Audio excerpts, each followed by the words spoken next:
All right, Mark, thank you so much for joining us and welcome to our inaugural segment of Power Up with Mark Gurman.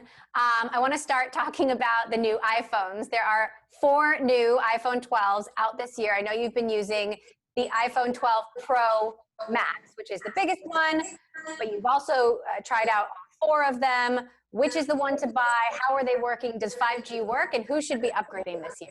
I've been using the 12 Pro Max, and it's a big phone. I've seen some people call it a lot of iPhone, and I really love that big, larger screen, the better camera.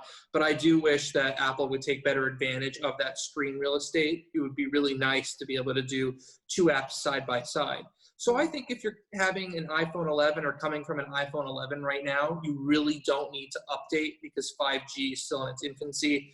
The speeds I've seen are not as fast as one would immediately expect or what Apple is really marketing.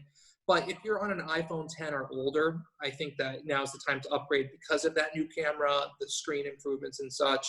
The carriers have all sorts of deals. So if you're going to AT&T and trading in a phone, you can practically get the phone if you get the iPhone 12 mini for $0 a month or $10 a month for the 12 Pro or around $15 for the Pro Max. So there are some good deals out there, and I would take a look depending on your carrier to see what's up. Talk to us about the wireless charging situation, because this is the first time that Apple didn't include the charging brick in the box.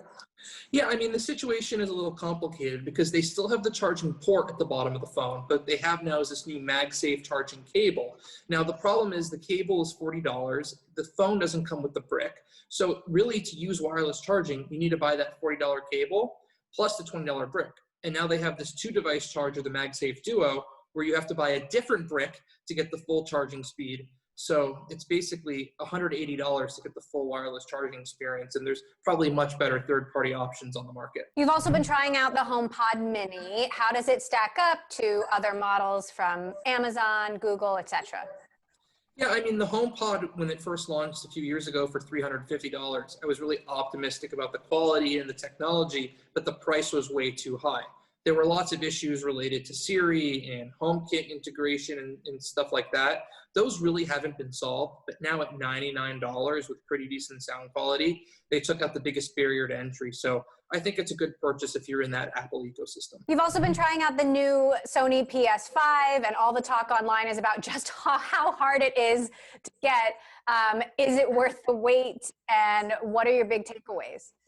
Yeah, you're right. The wait is intense. I've seen people paying well over $1,100, $1,200 to not want to wait for it to ship. The graphics on the PS5, they can go up to 8K if you have a TV. I don't know who has one yet that supports it, but it'll be there for you, are just amazing. I've been playing NBA 2K, and you can really see the sweat dripping off the players' faces. Everything looks super realistic. So if you want the latest and greatest in gaming technology, and you've already bought a ton of PS4 games, that's probably the better option for you versus the new Xbox. And speaking of wait times, the wait time for new Peloton bikes has also been a talker. What's coming down the road for Peloton, especially over the holiday seasons? I imagine this is going to be a popular gift item.